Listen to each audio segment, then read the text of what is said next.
말씀은 요엘서 2장 말씀입니다. 요엘서 2장 12절에서 17절까지를 함께 봉독하시겠습니다.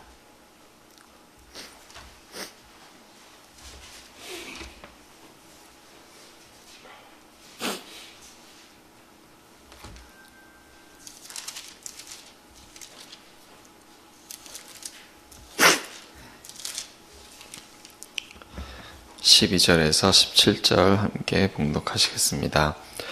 여호와의 말씀에 너희는 이제라도 금식하고 울며 애통하고 마음을 다하여 내게로 돌아오라 하셨나니 너희는 옷을 찢지 말고 마음을 찢고 너희 하나님 여호와께로 돌아올지어다.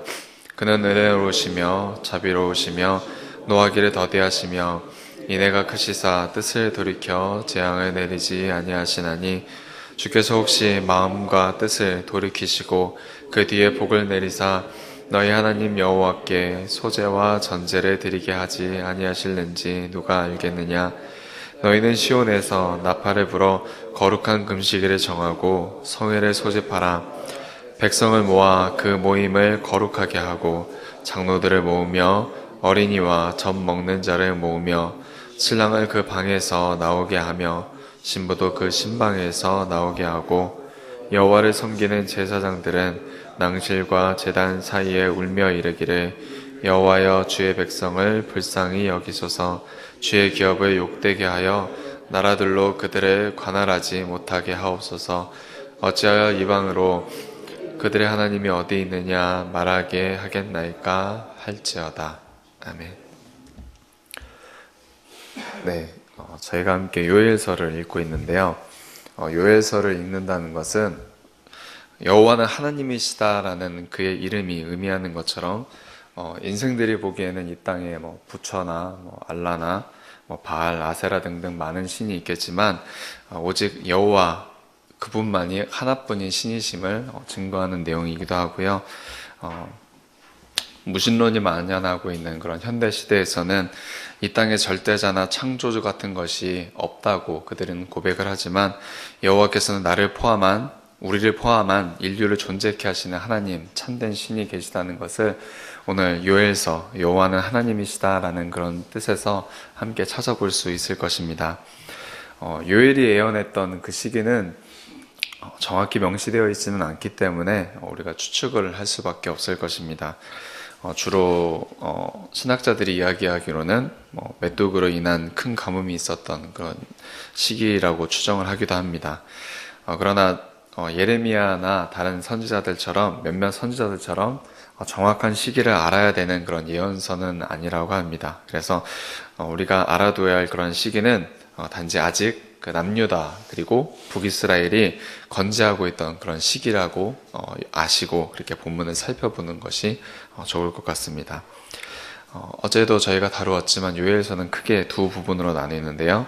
어제 함께 읽은 1장은 주님의 날, 즉 심판의 날로서의 그런 심판이 있었던 그날을 회상하는 것에서 1장을 시작하고 2장과 3장에서는 주님의 날로서 그 역시 심판의 날이기도 하지만 궁극적으로 다가오게 될 그런 축복의 날을 선언하는 그 날로서 전망하는 그런 모습이 2장, 3장에서 우리가 확인하게 됩니다.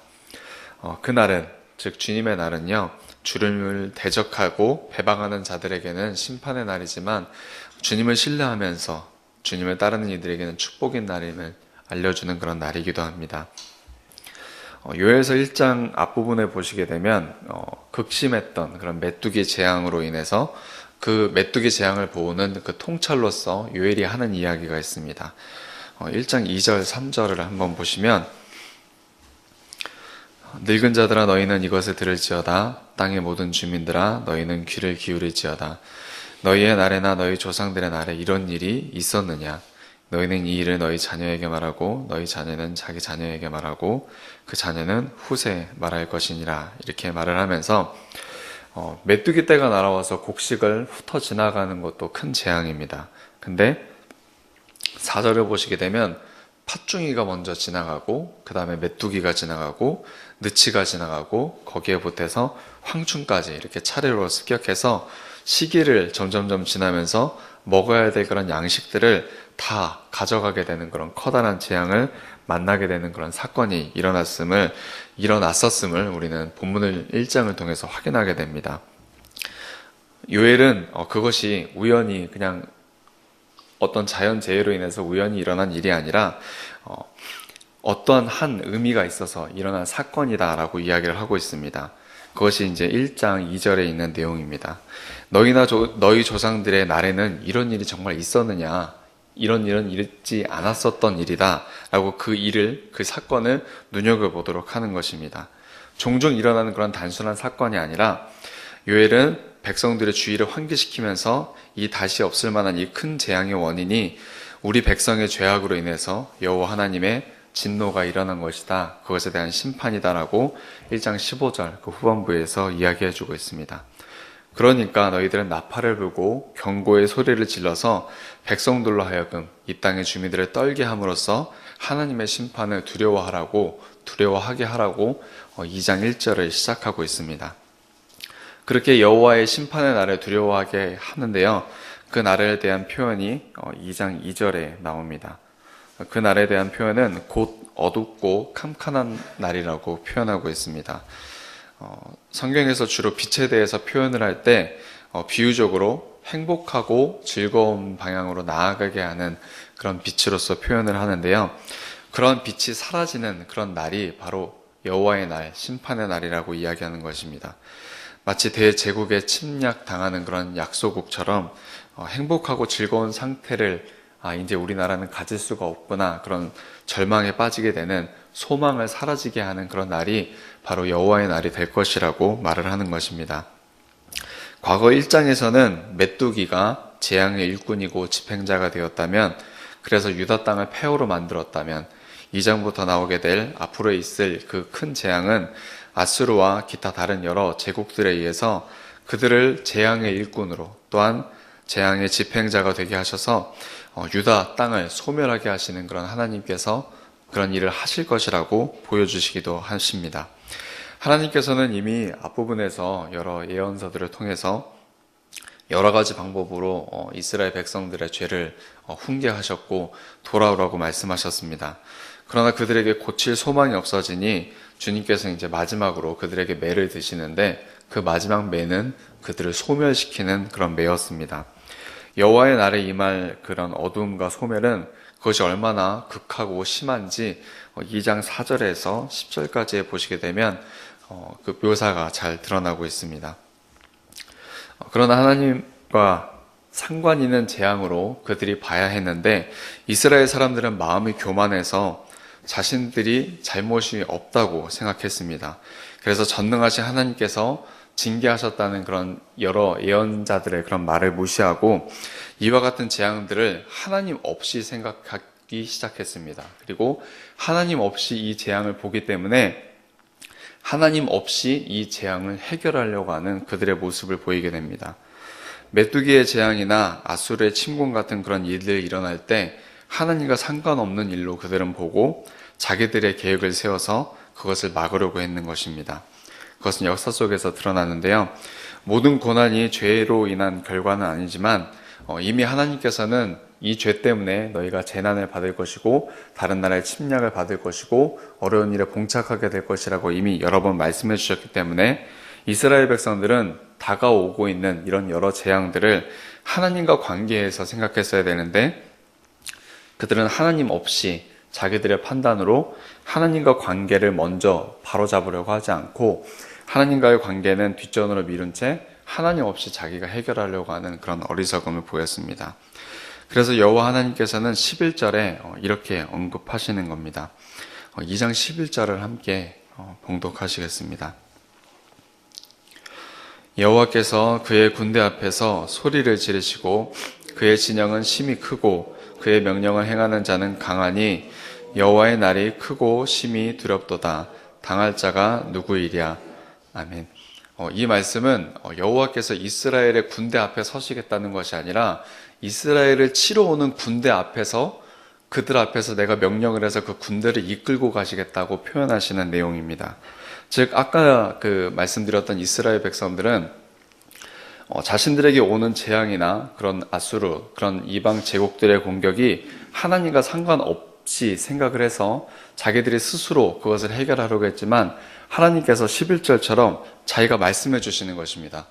너희들은 내가 나와 상관없이 이 재앙이 일어나고 있는 줄 알지만 이 재앙은 나와 상관없이 일어나는 것이 아니라 내가 이 군대 앞에서 소리를 지르면서 이들을 내가 이끌고 너를 쳐들어 온 것이고 이 재앙들을 내가 이끌고 왔다고 하나님께서 말씀해 주시는 것입니다. 이스라엘을 부수러 이 군대를 이끌고 자신이 오셨다고 말씀해 주시는 것입니다. 전능하고 강하신 하나님만으로도 충분히 이길 수 없는 대상인데 하나님께서 데리고 온 대상은 그 지역에서 제일 강했던 그런 강대국이었습니다. 즉 이스라엘은 이길 방법이 없었던 것이죠. 하나님께서는 이 재앙은 내가 일으키는 것이다. 그러니 다른 방법으로 해결을 하려고 하지 말고 이 재앙은 나와 해결해야 될 너희들의 일이다 라고 말씀해 주시는 것임을 11절을 통해서 우리는 확인하게 됩니다. 그 다음에 하나님께서는 마음을 찢는 그런 회개로 부르시는데요.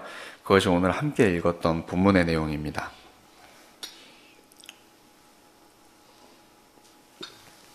하나님께서는 그 백성들에게 재앙이 올 테니 그 재앙에 따라서 너희들은 죽으라고 이렇게 이야기하지도 않으시고 12절에 보시게 되면 이제라도 금식하고 울면서 애통하면서 돌아오라고 권면하시는 그런 하나님의 사랑의 음성이 들립니다. 회개를 권면하시고 그에 대한 합당한 증거도 요구하시는데요. 왜냐하면 하나님께서 그냥 몇 가지 죄악으로 인해서 가볍게 진노하신 것이 아니라 이스라엘 백성들이 계속해서 하나님 앞에서 고집부리고 완고하게 하고 하나님과 상관없이 생각하고 하나님과 상관없이 판단해서 행동을 했기 때문에 하나님께서 쌓여진 그 크신 진노를 이들이 해결해야 했기 때문에 그들의 진심 어린 눈물과 하나님의 자비를 구하는 그런 간청이 요구되는 그런 내용이었습니다. 하나의 이벤트처럼 드리는 그런 회개 기도가 필요했던 것이 아니라 헛된 의식으로서 그냥 옷만 찢고 마는 그런 헛된 의식이 아니라 오늘 13절의 말씀처럼 너희는 옷을 찢지 말고 마음을 찢으라 이렇게 말씀을 하셨는데 형벌을 피하기 위해서 그냥 흉내 내듯이 그냥 회개 기도를 하는 것이 아니라 예전에는 그런 형벌을 피하기 위해서 하나님께서 만약에 죄를 지적하셨을 때에는 그 죄를 가리고 드러나지 않게 하려고 했을 것입니다. 하지만 이제는 하나님 앞에서 죄를 가렸던 그런 핑계들 마치 옷으로 표현되고 옷으로 비유되는 것인데 옷으로서 이렇게 가리듯이 핑계로서 자신의 죄를 가리지 말고 자신의 죄를 하나님께 앞에 드러내라. 즉 옷을 찢듯이 옷을 그냥 형식적으로 찢는 것이 아니라 하나님 저에게 죄가 있습니다. 제 죄를 보아주십시오라고 하나님 앞에 죄를 감추지 말고 드러내라고 말씀하시는 것입니다. 자신의 죄를 헤아려서 가리고 자꾸 색칠해서 껴있는 것이 아니라 하나님께 나의 연약함이나 나의 죄악들을 그대로 드러내고 나의 죄악을 인정하오니 하나님 내가 방법이 없습니다. 나를 치료해 주시옵소서, 나를 맡아 주시옵소서라고 13절에 보면 하나님께 옷을 찢고 마음을 찢고 이렇게 나아가라고 하는 것이 바로 그런 의미에서 우리에게 알려주시는 것입니다. 하나님께서는 이렇게 마음을 찢는 회개뿐만이 아니라 다음에 이어서는 공적인 회개로서의 부르심도 있다는 것을 확인하게 되는데요. 15절과 16절 우리 함께 봉독하시겠습니다. 너희는 시온에서 나팔을 불어 거룩한 금식일을 정하고 성회를 소집하라. 백성을 모아 그 모임을 거룩하게 하고 장로들을 모으며 어린이와 젖 먹는 자를 모으며 신랑을 그 방에서 나오게 하며 신부도 그 신방에서 나오게 하고 나팔을 불고 금식일을 정하고 성회를 소집하고 남녀노소를 보우되 신부와 신랑 할 것 없이 모두 다 나오게 해서 회개하게 하시는 그런 하나님의 음성, 하나님의 요구가 15절, 16절에서 드러나게 됩니다.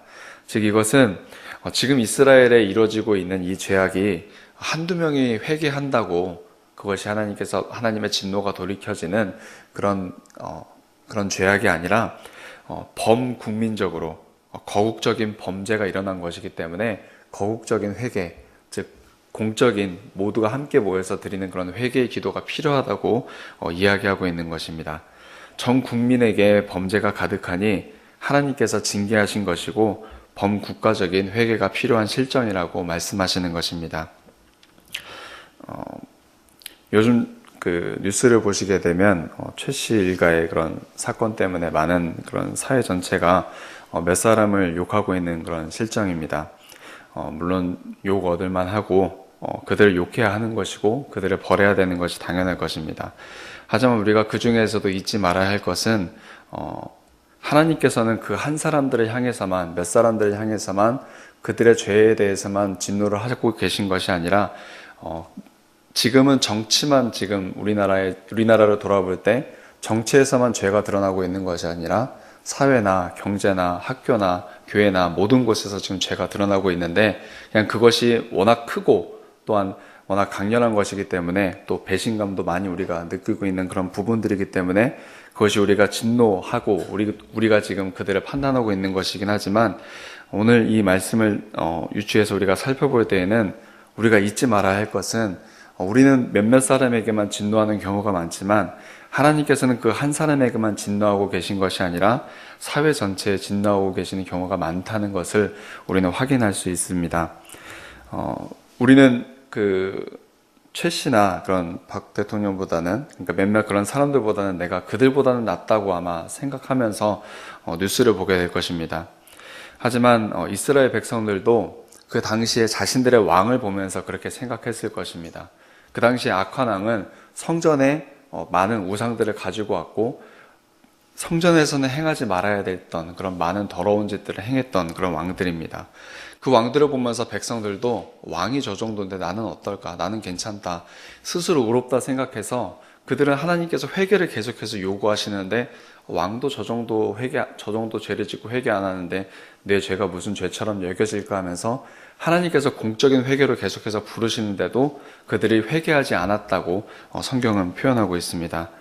하나님의 요구는 이스라엘 전체의 그런 공적인 회개였는데 그들은 일부 사람들이 자기가 짓지 않는 죄를 짓고 있다, 자기보다 더 큰 죄를 짓고 있다는 그것을 보기 때문에 자기는 죄를 짓지 않다고 여기고 자기의 죄가 작다고 여겨서 하나님께서 공적인 회개를 부르는데도 그것에 응답하지 않은 것을 우리는 확인하게 되는 것입니다. 모두가 같은 죄를 짓고 있을 때에는, 모두가 똑같은 죄를 짓고 있을 때에는 특별한 죄만 죄로 보이고 자신의 죄는 보이지 않는다고 합니다. 왜 하나님께서는 내게 회개를 요구하시는지, 저 사람들한테 회개를 요구하지 왜 나한테 회개를 요구하실까라고까지 생각을 하게 되고, 하나님께서 왜 나에게 진노를 하시지? 라고 생각하기까지 하고, 왜 오늘은 하나님께서 나에게 은혜를 베풀지 않으실까라고 생각하기까지 한다고 합니다. 이스라엘의 왕들이나 그런 비선 실세들, 그들로 인한 소위 갑들의 횡포와 죄악들이 드러나니까 그렇게 큰 것들만 죄라고 느껴지고 우리가 모두 함께 짓고 있는 그런 죄는 죄가 아니라고 느끼고 있는 것이 우리들입니다. 그리고 이스라엘 백성들도 자기들이 모두 짓고 있는 죄이기 때문에 우리가 왜 죄를 짓고 있다고 하나님께서 생각하시고 우리에게 회개하라고 하시는지 이해하지 못했고, 그래서 그들은 완고함으로 하나님께 회개하지 못했던 것입니다. 하나님과 그분의 뜻에는 무관심한 우리 자신들, 하나님의 뜻에 무관심한 우리 자신들과 한국교회가 하나님을 등지고 교회를 핍박하는 사람들에 대한 그런 하나님의 진노가 있는데 우리는 그것을 모르고 몇몇 사람들에게만 죄가 있는 것으로 착각하고 회개하는 일을 그르치진 않았나, 오늘 이 말씀을 통해서 공적인 회개, 몇몇 사람들만이 회개를 할 것이 아니라 우리가 모두 회개해야 될 일들이구나 라고 생각을 하면서 회개의 자리로 나아가야 될 것을 말씀 가운데서 적용해 볼 수 있을 것 같습니다. 사람들은 죄를 지었기 때문에 마땅히 회개를 해야 합니다. 하나님께서는 공적인 회개로 우리를 부르셨기 때문에 우리는 특별한 죄를 짓는 사람들만 욕하지 말고, 물론 그들을 욕하되 성경에 비추어서 모두가 함께 짓고 있는 그런 죄도 함께 회개해야 할 것입니다. 이렇다 하나님께서는 우리를 경고하셨고 하나님께 경고를 받아 재앙 앞에서 마음을 찢으면서 공적으로 회개하는 이들에게 하나님께서 그 회개의 기도가 헛되지 않다고 말씀하시는 구절이 그 다음 구절에서 18절부터 나오게 됩니다. 우리는 매일 그리고 다시 죄에 빠짐으로 내가 회개 기도를 드려도 내일 또 똑같은 기도를 또 드려야 될 텐데 하는 그런 회개 기도가 헛되지 않을까 그런 생각을 하게 되는 것 같습니다. 그러나 진실한 회개를 통해서 하나님과의 관계가 개선되고 날마다 하나님을 닮아가는 것이 이루어진다는 것을 우리는 알아야 될 것입니다. 하나님께서는 우리의 진실한 회개에 가슴 끓는 듯한 그런 긍휼함과 사랑을 느끼신다고 18절에 말씀하고 계시고요. 우리를 용서하실 뿐만 아니라 회복시키신다고 19절에서 말씀하고 계십니다. 마치 자녀의 죄에 대해서 그 자녀가 계속해서 반복하는 죄라 할지라도 그 아이가 만약에 진실함으로 아버지와 어머니 앞에 나아간다면 그 어머니와 아버지 앞에 긍휼함을 입듯이 그리고 부모의 도움을 받듯이 우리도 마찬가지로 우리가 반복해서 짓는 죄라 할지라도 하나님 앞에 진실함으로 나아갈 때 하나님께서 우리를 도우시고 우리와 함께 하시고 용서하신다는 그 사실을 우리는 확인하게 됩니다. 또한 23절을 보게 되면 주님의 사랑을 힘입어서 회복함을 입는 우리는 여호와 하나님의 은혜와 자비하심 때문에 기뻐하고 함께 즐거워하게 될 것이라고 말해주고 있습니다. 그렇기 때문에 진실한 회개는 헛되지 않습니다. 앞에 나왔던 이런 2장의 내용들은요, 28절 그리고 32절에 나오는 내용들을 강조하기 위함이라고 말해도 과언이 아닐 것입니다. 눈으로 이렇게 한번 보시면 우리가 사도행전 2장에서도 베드로의 설교를 통해 익숙하게 들었던 그런 예언의 내용입니다. 하나님께서는 자신의 영을 만민에게 부어주신다고 약속하셨습니다. 하나님께서는 진심 어린 회개를 통해서 육신적인 일들의 회복을 말씀하시고 또한 기쁨을 약속하시지만 땅에 썩을 것으로 만족하고 끝나길 원치 않으셨습니다. 앞에 부분을 보시게 되면 하나님께서 회개하는 자들에게 땅에서의 복을 허락해 주시는 것처럼 이렇게 묘사를 하시는데 28절부터는 영적인 곳으로 눈을 다시 돌리게 하십니다. 그래서 일시적인 땅의 축복, 그 회복으로 하나님께서 시작은 하시지만 이제 너희가 깨우친 자로서 이제는 영적인 은혜를 사모하길 바란다라고 말씀하시면서 결론을 맺으시는 것입니다. 이제 하나님께서는 자신의 영을 만민에게 부어주신다고 말씀을 하시는데요. 율법 시대, 구약 시대에 없었던 하나님께서 영으로 우리에게 풍성히 머물러 주시는 그것을 약속해 주시는 것입니다. 예수님께서 이 땅에 오신 이후에 교회를 통해서 임하게 되는 이런 흔치 않은 이 사건은 하나님께서 얼마나 풍성하게 우리에게 임하여 주시는지 원어를 살펴보면 퍼붓는다는 그런 흔치 않은 그런 표현을 쓰셨고, 구약 시대에는 극소수의 몇몇 예언자들과 몇몇 사람들에게 일시적으로 임했던 그런 성령님께서 이제는 택하신 모든 자들에게, 즉 만민이라고 표현되어 있는데 그들에게 임하셔서 택하신 모든 자들로 하여금 하나님의 풍족한 임재 속에서 늘 인도함을 받고 또 보살핌을 받을 수 있도록 하시겠다는 것이 바로 이 약속입니다. 주님께서 오실 때까지 이 연기되었던 이 약속이, 교회의 회복의 약속이 베드로를 통해서 이 예언이 성령 강림과 함께 성취되었다라고 사도행전 2장에서 베드로가 설명을 하고 있습니다. 실제로 구약시대에 하나님에 대한 그런 신령한 지혜가 일부 선지자들과 몇몇 사람들에게 있었던 반면에 신약시대에서는, 즉 우리들도 포함하고 있는 우리들 모두들도 아무리 작은 자라 하더라도 성령님께서 그 안에 풍족하게 머물러 주시고 신령한 지혜를 우리에게 부어 주시기 때문에 구약시대의 사람들보다 우리가 더 많은 하나님에 대한 지식을 알게 되고 하나님의 뜻을 아는 상태에 우리가 있는 것입니다. 하나님께서는 자신의 교회를 그렇게 풍성하게 하시고 양식을 제공하셔서 외적인 표현으로는 그 사랑을 증거하시고 뛰어난 표로서 자신의 영을 우리 안에 거하게 하심으로써 여전히 죄악이 가득해서 두렵고 고통스러운 날들이 우리 가운데 있겠지만 계속해서 악의 세력을 우리가 성령님과 동행하면서 이길 수 있도록 하시겠다는 것이 오늘 말씀에 있는 약속입니다. 말씀을 마치겠습니다. 먼저는 메뚜기 재앙을 보고 하나님의 징계를 통찰했던 그런 요엘처럼 우리도 우리 앞에 재앙을 볼 때에 하나님의 말씀을 근거로서 살피면서 하나님 없이 재앙과 삶을 생각하는 일이 없어야 할 것입니다. 우리에게 어떤 일이 닥치게 될 때에는 그것이 좋은 일이든 그것이 나쁜 일이든 먼저 하나님의 말씀 안에서 이것을 내가 어떻게 받아야 될지 생각해야 될 것입니다.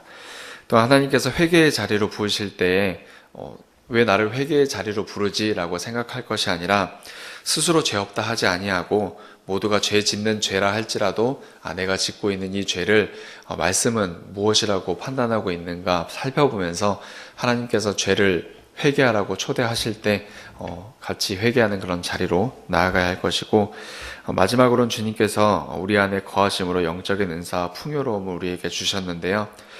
그 풍요로움 속에서 세상 속에서 승리할 수 있는 우리가 될 수 있도록 해달라고 주님의 은혜에 늘 기대어 사는 우리가 되었으면 좋겠습니다. 함께 기도하시겠습니다.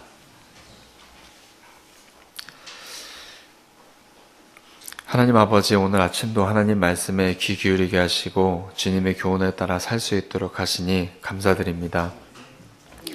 영적인 은혜를 사모하는 저희가 되길 원하고, 또한 영적 전투에 물러서는 저희가 아니라 영적 전투에 참여하는 저희가 되기를 원합니다. 하나님과의 관계에서 더욱더 친밀하게 하시고 하나님의 성품을 닮아가는 일에 있어서 한 걸음 나아가게 하시며 삶의 변화를 요구하시는 하나님의 말씀에 따라 하나씩 더 행동할 수 있도록 도와주옵소서. 과거에는 하나님의 자녀답게 살 수 있는 길을 가르쳐 주셨지만 우리가 연약해서 가지 못했던 길이 있습니다. 하지만 이제 하나님께서 우리에게 풍요로움으로 함께하여 주시니 하나님 자녀다운 그 길을 한 걸음 더 내디딜 수 있도록 저희들에게 용기를 더하여 주시옵소서. 하나님께서 말씀으로 죄를 지적하실 때에 우리는 늘 이런저런 핑계로 회개를 피했지만 이제는 회개하는 자리로 늘 나아갈 수 있도록 하시고, 영으로 함께 하시는 주님이 계시니 미루었던 영적 전쟁에 참여하는 저희가 되게 하여 주옵소서. 말씀을 보면서 하나님의 자녀다움을 배웠으니 이제는 하나님을 아는 풍요로움을 이루어 나갈 수 있도록 도와주시옵소서. 선물로 주신 날들을 주님의 뜻을 따라 살게 하여 주시고, 아직 연약한 우리들이 오니 큰 은혜를 더해 주셔서 주님의 뜻대로 살 수 있도록 하여 주옵소서. 오늘도 여러 가지 간구의 기도 제목들이 있습니다. 주님께서 주님의 뜻을 따라 저희들의 간구를 이끌어 주실 줄 믿사오니 저희의 기도를 하나님의 마음에 흡족하게 이끌어 주시옵소서. 감사드립니다. 예수님 이름으로 기도드렸습니다. 아멘. 하늘에 계신 우리